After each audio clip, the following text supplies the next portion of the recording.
여러분 안녕하세요. 지난 한 주간도 잘 지내셨습니까? 지난주에는 그리스도와 교회 그리고 남편과 아내에 대한 이야기를 나눴는데 오늘은 부모와 자녀에 대한 이야기를 함께 성경 공부해 보겠습니다. 말씀은 에베소서 6장 1절부터 4절까지 말씀입니다. 말씀 함께 읽어보겠습니다. 자녀되니 여러분, 주 안에서 여러분의 부모에게 순종하십시오. 이것이 옳은 일입니다. 내 부모를 공경하라고 하신 계명은 약속이 딸려있는 첫 번째 계명입니다. 내가 잘되고 땅에서 오래 살 것이다 하신 약속입니다. 또 아버지 되니 여러분, 여러분의 자녀를 노엽게 하지 말고 주님의 훈련과 훈계로 가르치십시오. 여러분은 부모로서 자녀들과 대화를 잘 하고 계신다고 생각하십니까? 그리고 자녀된 여러분들은 부모님과 어떤 대화를 잘 하고 계신다고 생각하십니까? 어느 순간 대화가 끊어지지 않으셨습니까? 사람들이 이런 이야기를 합니다. 특히 부모님 세대에서 요즘 아이들은 버릇이 참 없어요.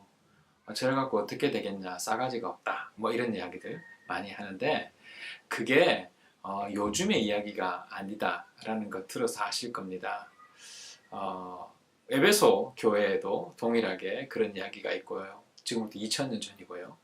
그리고 BC 1300년, 그리고 지금부터 약 한 4000년 전에 수메르 점토판에 보면 이런 이야기가 있습니다.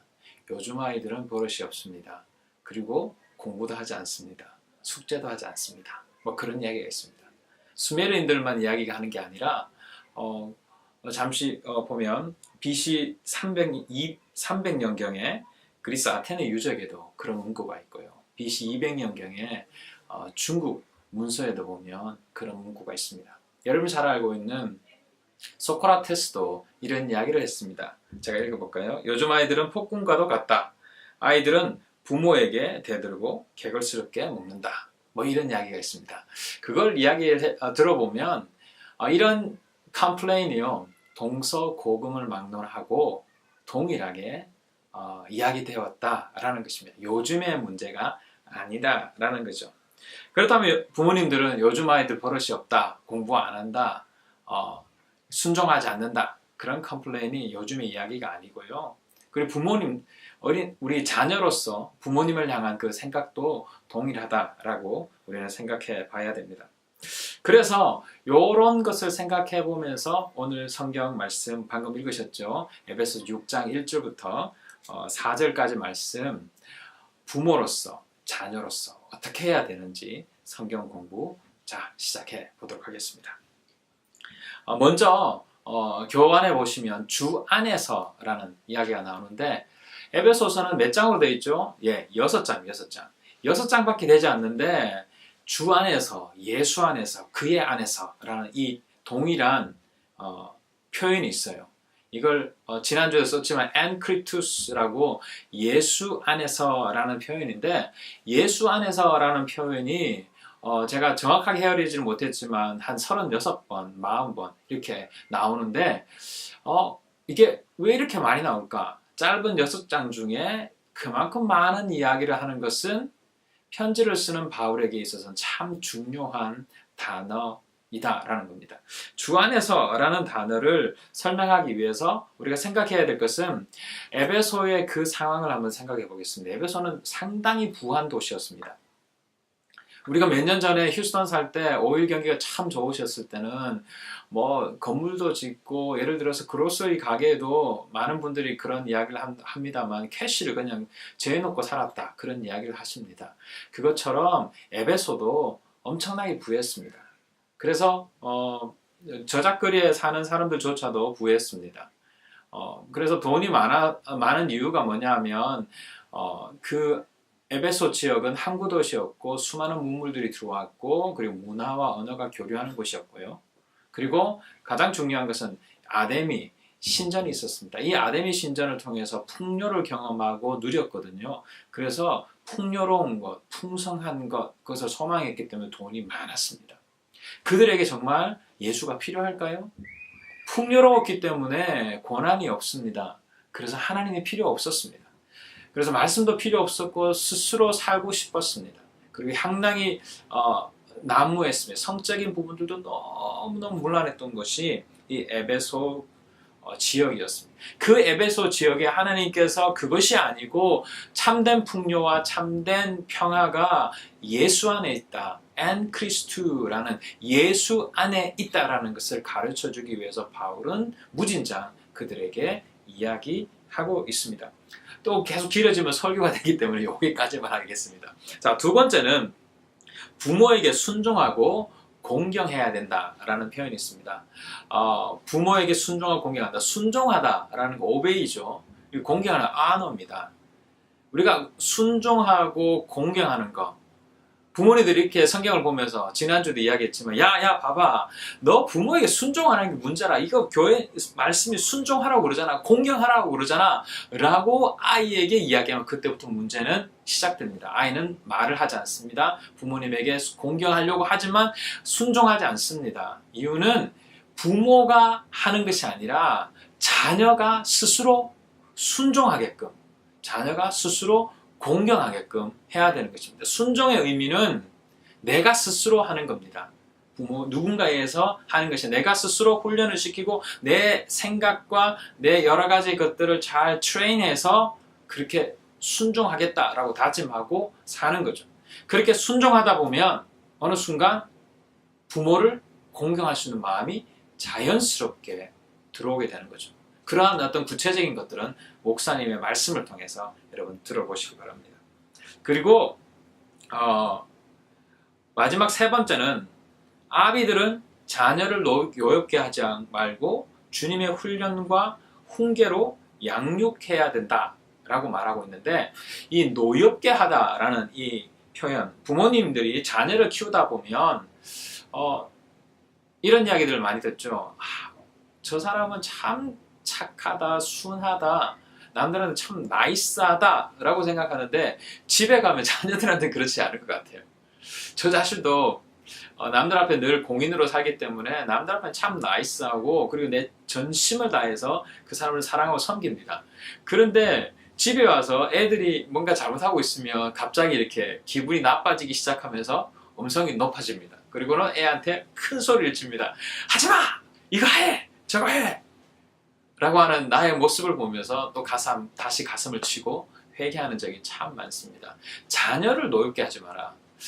매일마다 아마 이 강의를 들으면서 우리 어머님, 아버님들이 자녀를 노엽게 하는 일들을 참 많이 할 겁니다. 그건 당연히 해야 되는 거 아니냐라고 생각하지만 거기에 우리의 잘못이 있습니다. 왜냐하면 이 자녀는 내 거라고 생각하기 때문입니다. 내가 낳았고 내가 키웠고 내가 먹였고 내가 입혔기 때문에 이건 내 거야. 그러니까 넌 나의 말을 들어야 돼. 말을 안 들으니까 화를 낼 수밖에 없죠. 그 성경을 한번 볼까요? 시편 말씀인데 127편 3절 4절입니다. 제가 읽어볼게요. 자식은 주님께서 주신 선물이요 태안에 들어있는 열매는 주님이 주신 상급이다. 젊어서 낳은 자식은 용사의 손에 쥐어있는 화살과도 같으니 3절 앞부분에 자식은 주님께서 주신 선물이다. 자식은요 하나님이 주신 선물이에요. 내게 아닙니다. 선물을 받았으니 그건 내 거 아니냐?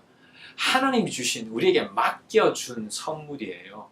그렇다면 그걸 어떻게 키워야 될까? 내 것이 아니기 때문에 하나님께서 나에게 맡겨주신 거니까 정말 값어치 있게 내가 가지고 있는 최선을 다해서 아이를 양육하는 것이 하나님의 뜻인 것입니다. 그렇게 아이를 양육하고 섬기면 아이를 노엽게 할 수 없습니다. 분노를 일으키게 할 수 없습니다. 너 이거 해 저거 해 그게 아니라 하나님이 나에게 주신 맡겨진 선물이기 때문에 기쁜 마음으로 남들에게 정말 나이스한 것보다도 더 전심을 다해서 그 아이를 인정해주고 그리고 사랑해준다면 아이는 노여움을 가슴에 품지 않을 겁니다. 자, 그리고 마지막인데 여기에 보면 우리 표현에도 보면 주님의 훈계와 훈련과 훈계로 기르십시오라고 말하고 있는데 이게 해석이 좀 애매하기도 하고 훈계와 훈련 우리나라 말로는 뭐 그게 그거고 같은 말이거든요. 훈계와 훈련 또 이제 개혁성경에 보면 교훈과 뭐 훈련, 교양과 훈련 뭐 이런 어떤 표현으로 번역을 하고 있어요. 그러다 보니까 이게 무슨 말인가라고 잘 이해가 못 되는데 먼저 요걸 하기 전에 앞에 보면 주의 훈계와 훈련이라고 이야기하고 있습니다. 주님의 훈계와 훈련.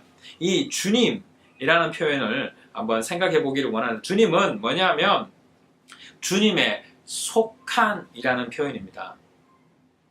자녀가 하나님께서 나에게 주신 선물, 하나님의 속한 선물인 것처럼 이 아이를 주님께 속한 자녀로 생각하고 정성을 다해서 가르쳐라는 겁니다. 그런데 그 방법이 뭐냐? 이 방법은 훈련과 훈계로 키운다. 훈계와 훈련인데 이거를 이제 원문으로 잠시 생각해 보면 이제 훈계는 파이데이아라는 파이디온이라는 어떤 교회를 좀 다녀보시면 알겠지만 그런 책자 그리고 그리고 뭐 교재 이런 출판사가 있습니다. 파이데이아라는 교양이라는 뜻이고요. 그리고 누테시아라는 단어가 있는데 그건 훈계라는 뜻입니다. 그렇다면 파이데이아와 누테시아의 그 의미만 구분하면 됩니다. 파이데이아는 로마 시대를 보면요. 로마 시대에는 시민이 있었고요. 그 밑에 종들이 있었습니다.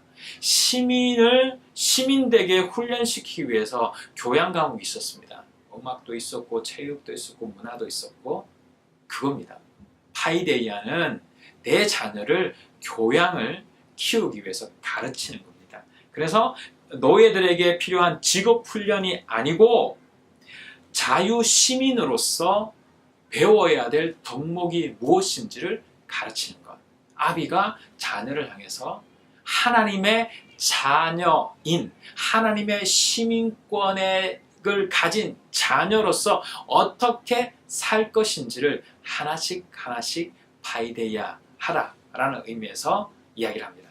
그리고 누테시아라는 이 단어는 어떤 이야기냐면 좀 습관이나 훈육으로 번역할 수 있는데 이것은 어떤 습관을 하려면 훈련이 필요합니다. 그것도 이제 본능적으로 반응하는 훈련들.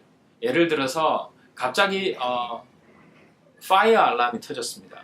그런데 뭘 어떻게 해야 될지 몰라서 이렇게 사람들이 우왕좌왕할 때 그때 모든 사람들이 빨리 건물 밖으로 나와야 되잖아요.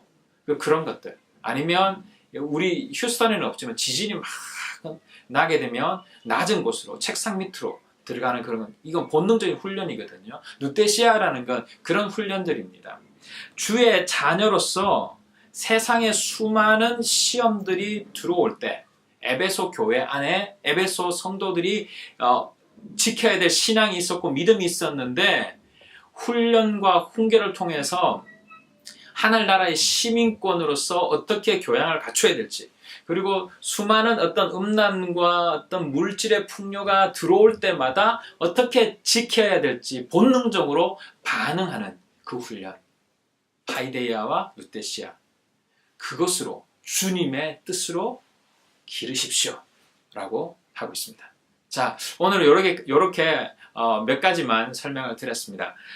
오늘 혹시 이 강의 속에서 궁금한 것이 있으면 저에게 카톡으로 남겨주시면 감사하겠습니다. 그리고 다음 주에는 성탄절에 관련된 공부를 저와 같이 함께 해보도록 하겠습니다. 한 주간도 주 안에서 승리하십시오.